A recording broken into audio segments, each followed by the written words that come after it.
Hey guys, Mega10Menace here, back with another video. So today I wanted to take a couple minutes to go through all of the squad mates in the Mass Effect trilogy and rank them all from worst to best. And these rankings are going to be determined by a combination of gameplay, character, and romances. And I've already got the entire tier list made, so we're going to cut to that right now, and I'm sure that a lot of my opinions you'll agree with, and a lot of my opinions are going to be like, no! But you know what, that's fine, so let's dive into the list without any further ado. Alright, so starting off the list in F tier as being the worst squad mate in the entire trilogy is Jacob Taylor. Now, with Jacob, a couple of reasons. First, he's, well, just a basic bitch soldier. And yeah, technically he has biotics, but all that he has is pull. And that's one of the most useless biotics in the entire game. Like, he's going to be helpful on the rare occasion where you fight husks, but besides that, he's just a soldier. Then there's also the fact that he's very... Because of the fact that he's just a soldier, that means that he's boring. Also, his main story arc just revolves around the fact that, you know, he's got daddy issues. And it's like, okay, you've got daddy issues. Is there anything else? No? That's it? Okay. Cool. And then there's also the fact that if you romance him, no matter what you do, he cheats on you and leaves you to be with Bryn. And in addition to that, not only that, but Bryn is also, no matter what you do, pregnant when you meet up with him in Mass Effect 3. And therefore, if you romanced him, it's not only just that he left you to be with someone else, but he technically sleeps with and impregnates Bryn without even breaking up with you. So basically, sorry, Jacob. Alright, so now in the D tier, we've got Ashley James Javik. Now, with Ashley, she really is almost exactly the same as Jacob. However, she's higher than him for two reasons. The first is that there isn't any bullshit with her romance, and you can actually romance her all the way through. And then last is just that... Now, this might be a little bit of a controversial opinion, but Ashley is... I'm not sure what the exact term for it is, but she's basically racist, except it's against anything that's not a human. However, in my opinion, I feel like that Jacob cheating on you is worse than Ashley being like, I don't like Turians. So, and also from a gameplay perspective, she has grenades in the third game, and grenades are really useful if you're in a tight spot because of the fact that they have ammo and aren't a cooldown.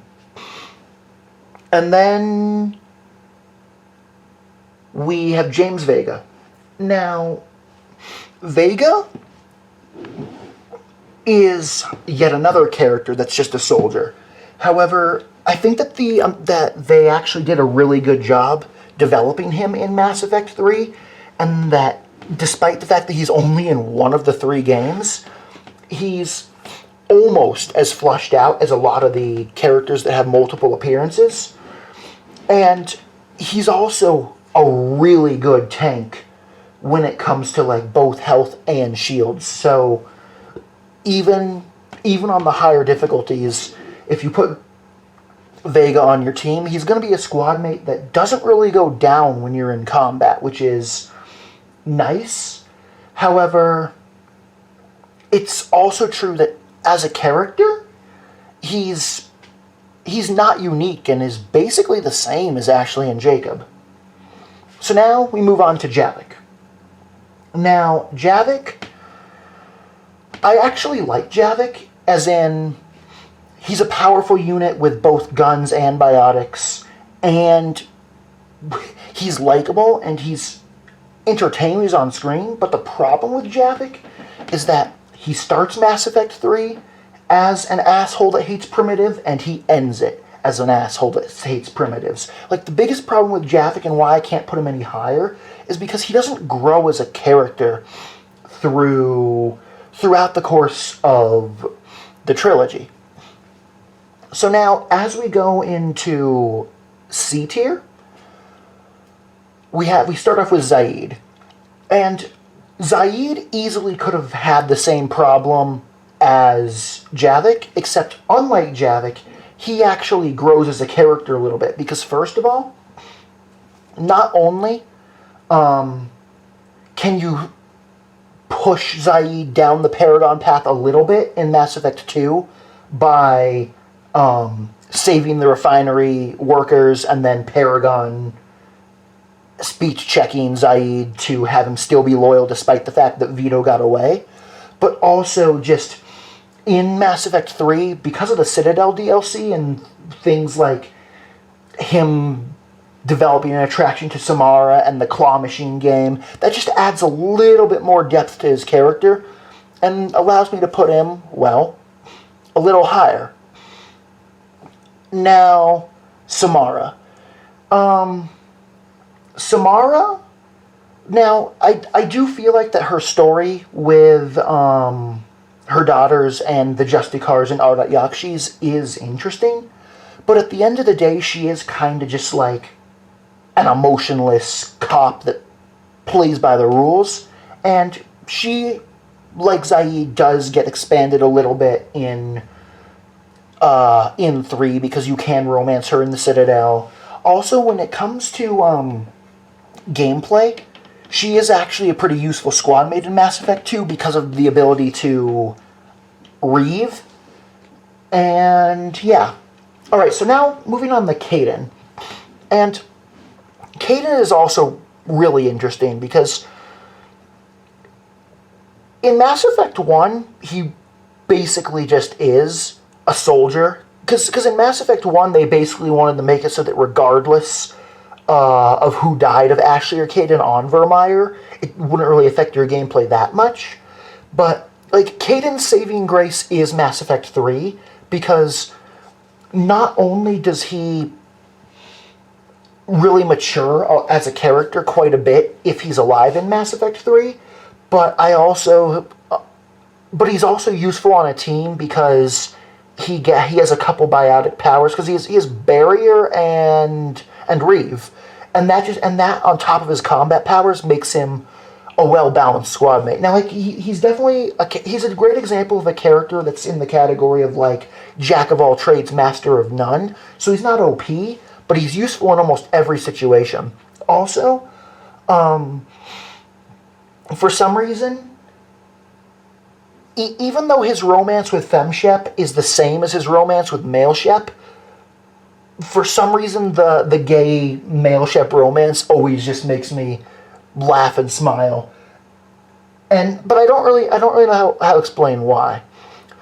Okay, so these next two are definitely the biggest controversy on the list, so I really want to try to explain it. So when it comes to Tali and Garrus being at the very top of C tier, and it being the type of thing where, like, I've got more characters above them than below them, because let's see. Yeah, 1, 2, 3, 7 are below and 10 are above. Okay, so with both Tali and Garrus, one of the things that really hurts them is their gameplay. Because with Tali, her combat drones are pretty useless, because she sends it out, it distracts an enemy for a couple seconds, and then it dies. And then in addition to that, when it comes to like AI hacking and sabotage, it's just the only enemies that those are both really good against is the Geth. However, in both Mass Effects 2 and 3, you barely fight the Geth. And in Mass Effect 1, almost all powers are useless. And then when it comes to personality, Tali is honestly pretty generic, because she's just the naive kid that's excited to be in an environment and in an experience that she's never been before. And then that's it. Now with Garrus, it's the type of thing where, first of all, his primary power is Concussive Shot, and Concussive Shot is only good if you have a good ammo power to apply to it, but Garrus doesn't. He only has one ammo power, and it's kind of a meh one.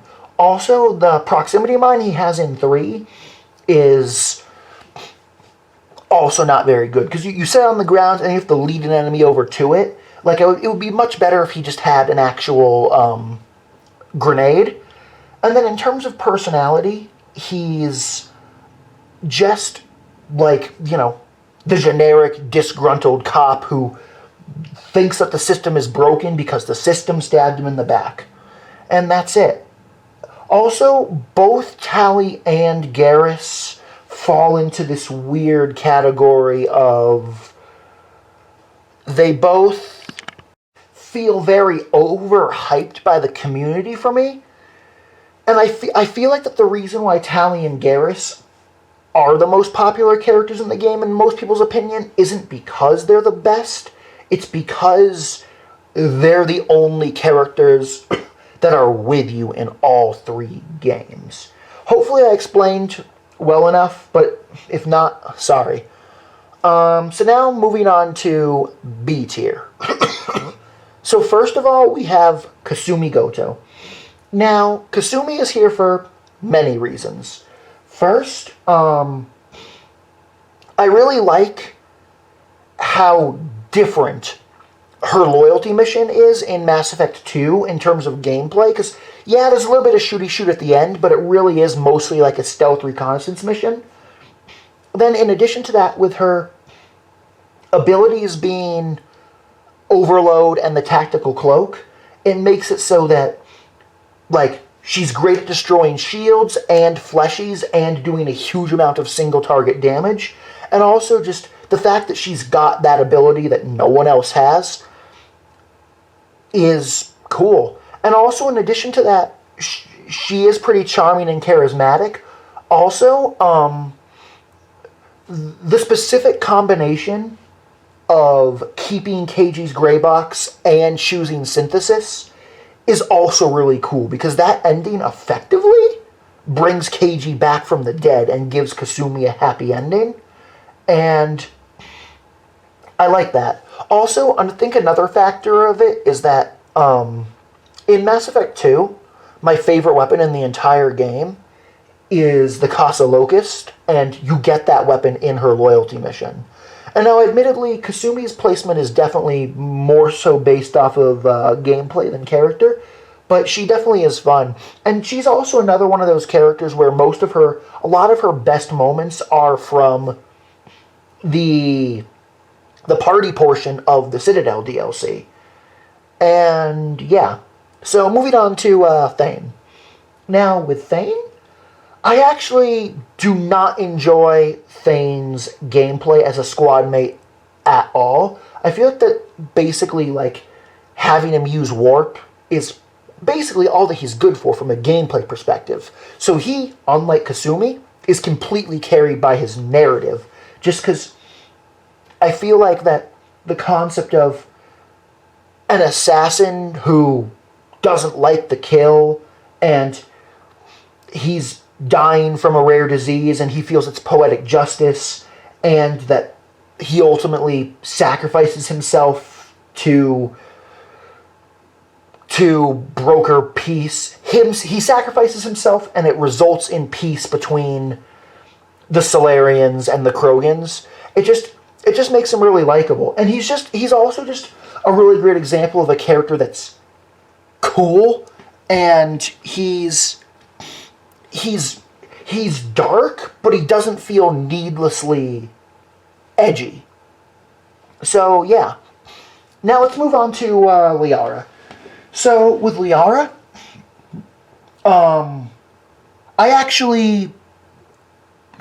my ideal squad always has Liara in it. Because in Mass Effect 1 and 3, I always bring Liara. Because having Singularity, the lift enemies, and then having Warp, just that on its own is a great combination.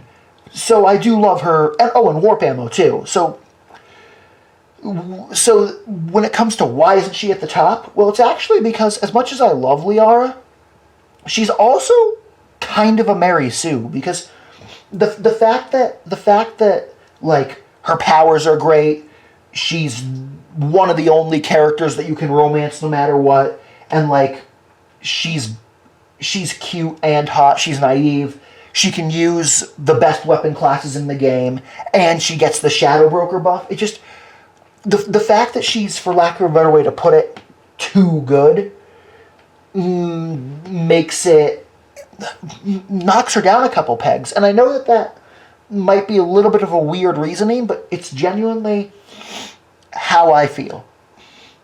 Alright, Legion.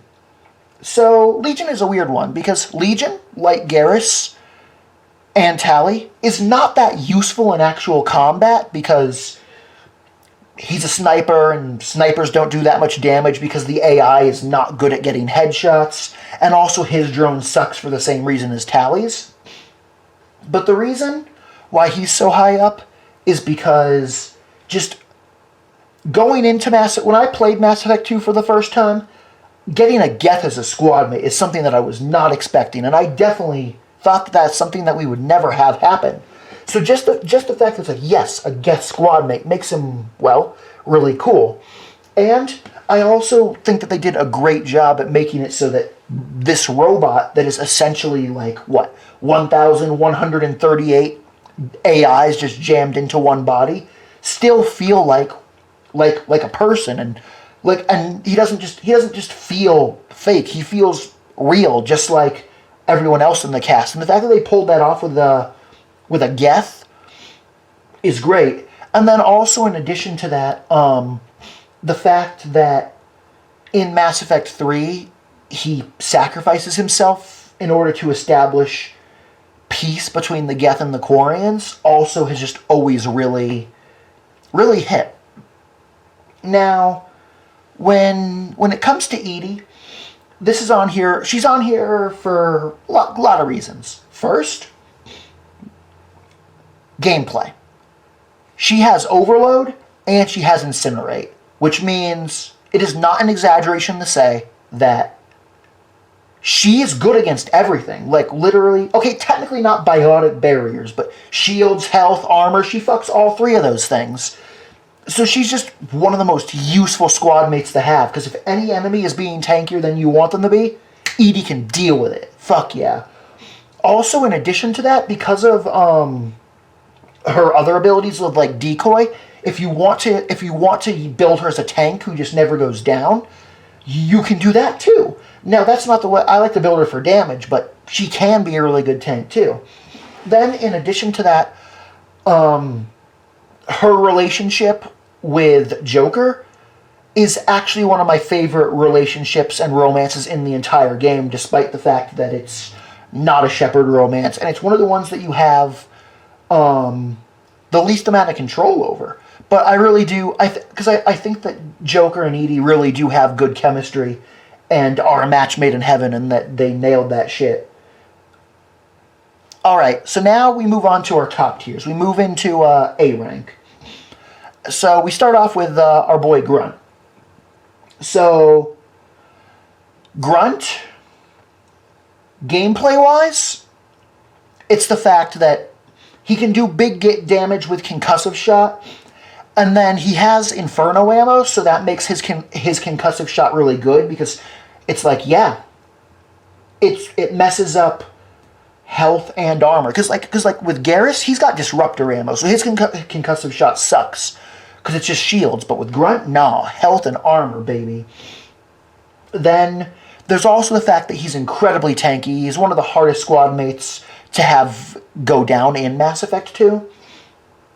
And then also, because of the fact that he's both a baby but also a full-grown Krogan, when it comes to Grunt, you get a combination of badass moments, naive moments, funny moments, and cute moments. So Grunt is the full package in in one character. And also the entire story of him being an outcast, proving himself by defeating the Thresher Maw, joining Clan Urdnot, and then becoming the leader of Arlat Company. That's a pretty good progression for the character. Then Rex. Now, personally, I feel like that Rex is supposed to be the... A lot of people will say this is Garrus's role, but to me, I feel like that Rex is the I'm Shepard's best friend character. And that... Now, I guess the fact that in both Mass Effect 1 and 3 you're capable of killing him might contradict that a little bit, but it still is how I feel. And then being a Krogan who has offensive and defensive biotics makes him one of the best... It makes him the best squad mate in Mass Effect 1. Because he's got health, he's got barrier, he's got shotgun damage, he's got biotic damage. Like, he never dies and he kills anything with ease. And he's just so good. And then also, he's got a great character arc, too, of basically, like... Because he starts out as a powerful Krogan that nobody really likes, and he ends up working his way through the ranks to become the leader of Clan Urdnot, and thanks to Rex, we're able to cure the genophage and get Solarian Krogan peace, and Rex really is a top tier. Now next we have Miranda and Jack. I'm going to talk about them as a pair the way I did with Garrus and Tali. So, gameplay-wise, Jack is pretty bad, and Miranda is pretty good. Because Jack only has, like, pull and shockwave, so she's all about dealing with, like, husks and abominations, shit like that. Whereas Miranda is overload and warp, so that's armor, barriers, and shields. However, what this means is that if you're in Mass Effect 2, if your squad is Miranda and Jack, the two of them together, they effortlessly can wipe out anything. Then, when it comes to character, I feel like the Miranda, Jack, and the process of them hating each other, and then tolerating each other, and then becoming close friends, I think it's incredibly well written, and it feels super organic and natural and real. And also, the fact that Jack goes from playing the victim of, like, I was tortured by Cerberus because of my biotics, and and grows into, no, what if I actually made a positive difference and helped other biotics, and becoming the teacher at Grissom Academy is good. Now, I actually think that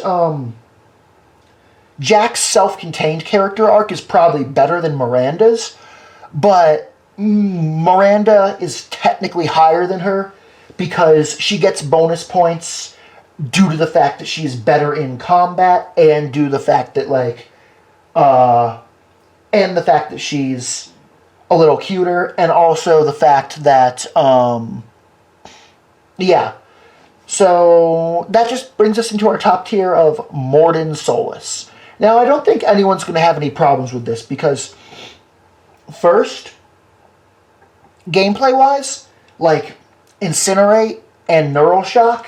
So basically, Neural Shock is organics, and then Incinerate is health and armor, so that's pretty good coverage, and both of them do insane amounts of damage. Then pistols and machine guns, so we can tear through things pretty quickly with those. And then when it comes to the character arc, basically, like, he starts out as a scientist that buffed the genophage, because the Krogan were developing a resistance to it, but then he redistributed it to make it so that that resistance wouldn't work. But then, because of what happens with Malin and trying to cure it, he realizes that he was wrong, and he slowly takes a 180 and realizes that the Krogan don't deserve the genophage, and that they really should be cured, and he does, and he ultimately gives his life to rectify his greatest mistake, and that's just very admirable. Then, in addition to that, when he's on the Normandy in Mass Effect 2, like he's funny. There's a lot of good conversations with him. He's very charismatic, and yeah. So there you go. I hope that you guys enjoyed this video. Honestly, this is probably going to get flooded with dislikes just because of where I placed Tali and Garrus. Like, people will probably see that and then be like, fuck you, before they even listen to what I have to say. But you know what? For anyone that did listen, or skipped ahead to see what explanations, whatever, thank you very much. Hope you guys enjoyed. And also, I know that the visual quality of this is not the best. I experimented and tried like 4 or 5 different camera angles and setups, and this was the one that ended up looking the best. So, thank you again, and until next time, Megaton Menace signing out, and peace.